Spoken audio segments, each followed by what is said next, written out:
le podcast DRH. À la rencontre de celles et ceux qui gèrent les ressources humaines pour faire réussir le service public local en petite couronne. Bonjour et bienvenue dans cette série qui vous emmène à la rencontre des professionnels des ressources humaines dans la fonction publique territoriale.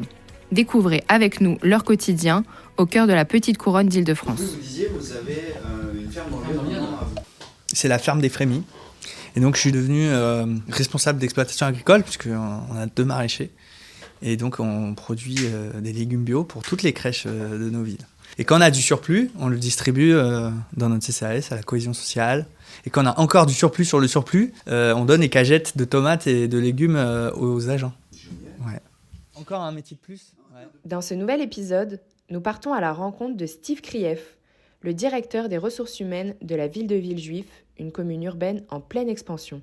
Mettant en œuvre, avec ses équipes, une multitude de projets RH originaux, il contribue au renforcement de la démocratie, de la solidarité et de la citoyenneté pour le plus grand bénéfice des 60 000 habitants de la ville. Je suis administrateur territorial, j'ai travaillé dans le département de l'Essonne. J'étais secrétaire général ressources de la direction générale adjointe territoire et mobilité. Et donc je m'occupais de tous les sujets ressources de cette direction générale adjointe. Donc il y avait les ressources humaines, mais pas que. Il y a aussi le budget, il y avait la commande publique et puis aussi des sujets d'innovation. J'ai eu l'opportunité notamment d'ouvrir un laboratoire d'innovation territoriale au sein de la préfecture de l'Essonne. J'ai rejoint Villejuif parce que je voulais un nouveau défi professionnel, notamment les sujets RH dans mon poste précédent m'avaient beaucoup intéressé et je me suis dit que je pouvais faire davantage sur le sujet et en l'occurrence le projet de la ville de Villejuif centré autour de la citoyenneté, de la solidarité et de la démocratie m'a beaucoup intéressé et je suis très heureux aujourd'hui de porter ces projets avec nos 1600 collègues. Et concernant les effectifs des ressources humaines, vous êtes combien ? Dans notre direction, donc nous sommes 30 agents au sein de la direction des ressources humaines, répartis en 3 services et 2 secteurs. Un service qualité de vie et conditions de travail, un service emploi et compétences, un service carrière et rémunération, et donc un service de l'accueil et un service modélisation des données sociales. Depuis quelques années, on est contraint légalement de faire annuellement donc des rapports sociaux uniques. Et en réalité, jusqu'à présent, la plupart du temps, ces rapports sociaux, ils sont faits, ils sont présentés aux organisations syndicales, comme on est légalement obligé de le faire, et puis ils sont rangés dans une armoire et on passe au suivant. Là, l'enjeu, c'est de dépasser cette logique. Et pourquoi on parle de modélisation des données sociales ? C'est justement parce qu'on essaie de transformer l'approche de la donnée pour la produire au service des agents qui sont les premiers utilisateurs de ces données, non seulement les directions, mais les agents eux-mêmes. Donc, pour qu'ils s'appréhendent mieux à quoi ressemble leur environnement de travail, on transforme cette donnée et on la produit en fait véritablement en pensant d'abord à la manière dont elle va être utilisée de manière opérationnelle dans les services. Et ça se traduit par un gros travail de communication interne et de mise à disposition de ces données, notamment sur notre intranet, mais pas que, également sur d'autres types de supports. Est-ce que vous avez des supports spécifiques ? Oui, des supports dédiés, notamment, comme je disais, on a refondu intégralement notre intranet, on a repensé les supports de communication qui sont envoyés aux agents avec leur fiche de paye, la lettre RH. On a fait un magazine interne qui s'appelle le MIAM, donc le magazine interne des agents municipaux. Je disais qu'on aime bien la nourriture à Villejuif. Et donc ce MIAM sert à mettre en avant des initiatives des agents, mais aussi des données un petit peu plus générales sur la vie au travail et ce qu'on peut faire tous ensemble. On vient également alimenter de données qui concernent le personnel, différents temps forts de la collectivité. Et je suis vraiment partisan d'une hybridation en termes de communication interne entre une com interne et une com externe. Pour moi, tout élément de communication interne a un enjeu d'attractivité qui peut être assez important sur nos personnels, comme ce que je fais aujourd'hui par exemple. À l'inverse, des éléments de communication externe, comme ce travail-là, va aussi servir les agents qui vont écouter ces éléments et qui donc vont en apprendre davantage sur la commune. Et donc, ça fait maintenant 2 ans, depuis que je suis DRH à la ville de Villejuif, qu'on essaie d'hybrider davantage les temps de communication interne et externe. Par exemple, depuis 2 ans, la DRH tient un stand au forum annuel des associations. C'était une première et c'est un grand succès parce que ça permet à la fois de trouver de nouveaux candidats. Je rappelle que 60% des agents de la ville sont aussi des habitants de la ville. Donc finalement, notre vivier, il est sur la place du marché. Mais également, ça permet de clarifier aussi quelques a priori ou quelques préconçus sur qu'est-ce que c'est être agent public. Non, il ne faut pas forcément un concours pour entrer dans la fonction publique, même si, bien sûr, on préfère que les agents puissent devenir titulaires. Mais désormais, la plus grosse porte d'entrée, ce n'est pas le concours d'abord et ensuite obtenir un poste, c'est tenter une expérience, peut-être par un contrat d'1 an, et ensuite passer les concours et devenir titulaire.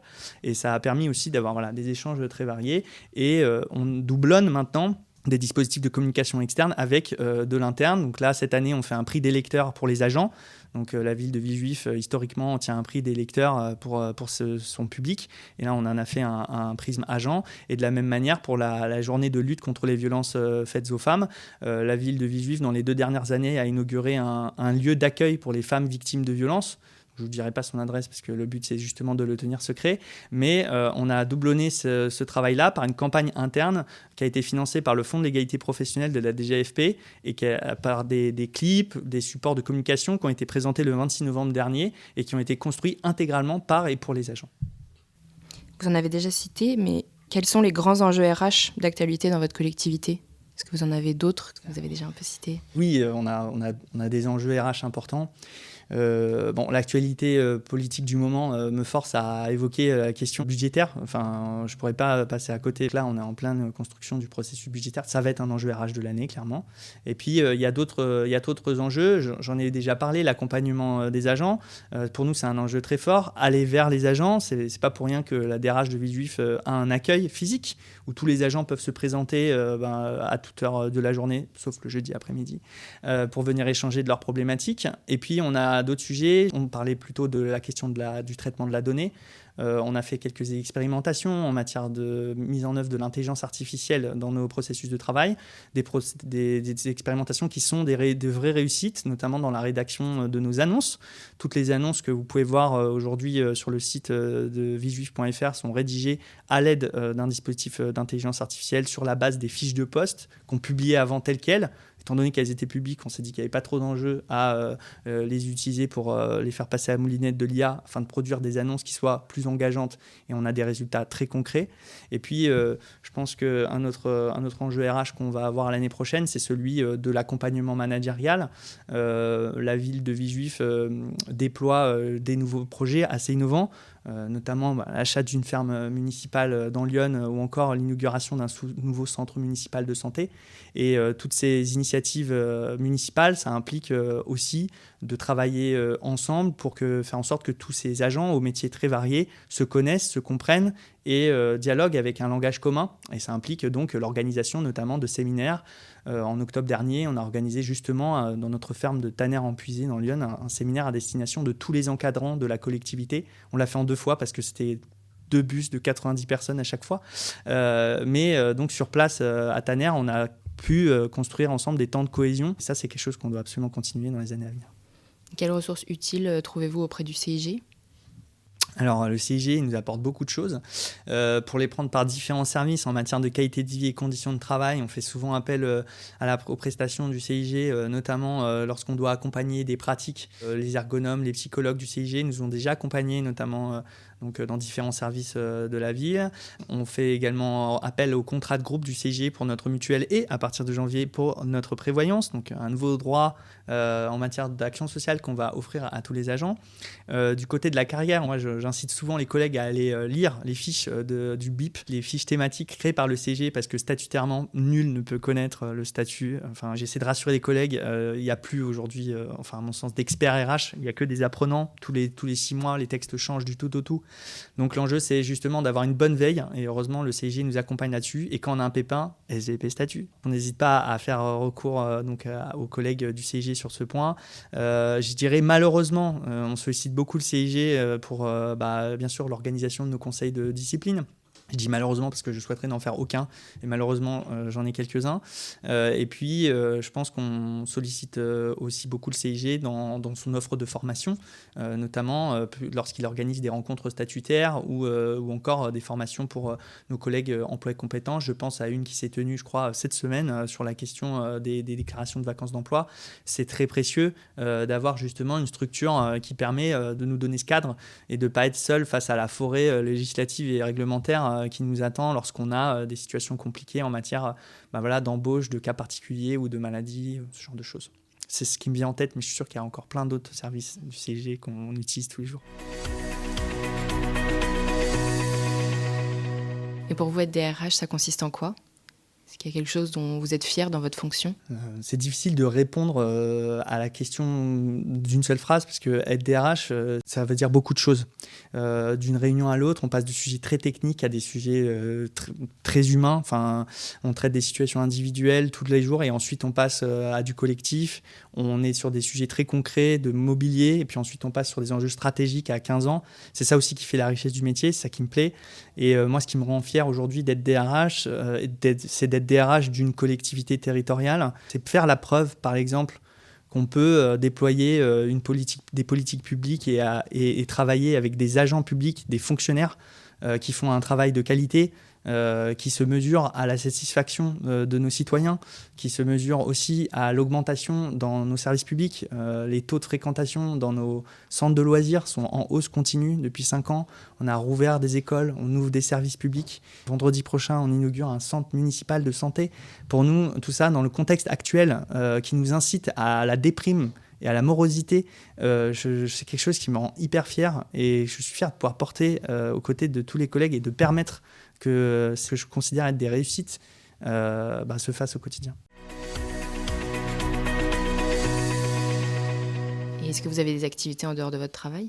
Oui, ça m'arrive. J'ai une grande activité en ce moment puisque je suis nouveau papa. Donc, je passe beaucoup de temps avec ma fille. Et j'essaie d'en trouver un maximum.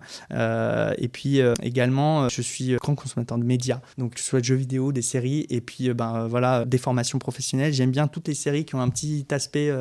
En fait, au final, c'est du management. Je ne sais pas pourquoi, ça finit toujours par retomber sur des thèmes managériaux.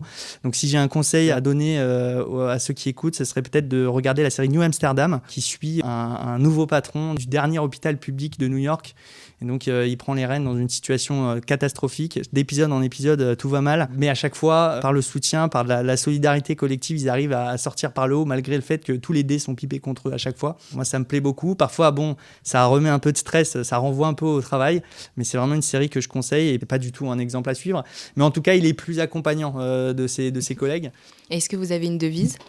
Si je devais donner une devise, je vais être fidèle à mes racines geeks et donc je vais citer Yoda. Mais dans Star Wars 8, c'est-à-dire qu'il fait une référence à ce qu'il avait pu dire à Luke Skywalker dans l'épisode 6, au moment où Yoda meurt, il lui dit « Souviens-toi de ce que je t'ai appris ». Et là, dans l'épisode 8, il revient sur ses propos et il dit « Souviens-toi de ce que je t'ai appris, tout ce que je t'ai appris, la force, la maîtrise, oui, mais aussi la folie, les échecs ». Il dit à Luc que l'échec est le plus grand de tous les maîtres. Et je pense que si je devais avoir une devise, ce serait celle-là, parce qu'on ne peut pas innover si on n'échoue pas. Quelqu'un qui n'a jamais rien échoué, à mon sens, c'est quelqu'un qui n'a pas assez essayé. Et donc, je pense qu'en collectivité et dans la fonction publique et en général, on a aujourd'hui besoin de s'autoriser à rater des trucs. Il y a plein de projets qui n'aboutissent pas. Moi, je suis très friand, par exemple, de temps collectifs qu'on appelle en anglais des fail camps. Donc, en gros, des temps de débrief collectif sur des échecs, où on se raconte des échecs et pourquoi on a échoué. Je trouve que de favoriser ce type de démarche, ça permet déjà d'être moins stressé et donc de se sentir plus autorisé à tenter des choses et donc de les réussir. Et c'est ça qui a conduit à nos grands succès. Avant de devenir administrateur territorial, j'ai fait 3 années de préparation au concours administratif. Une pendant ma 5e année de master, une année de préparation dédiée. Et ensuite, j'ai eu la chance d'intégrer la classe préparatoire égalité des chances de l'ENA. Donc, j'ai toujours été un étudiant boursier.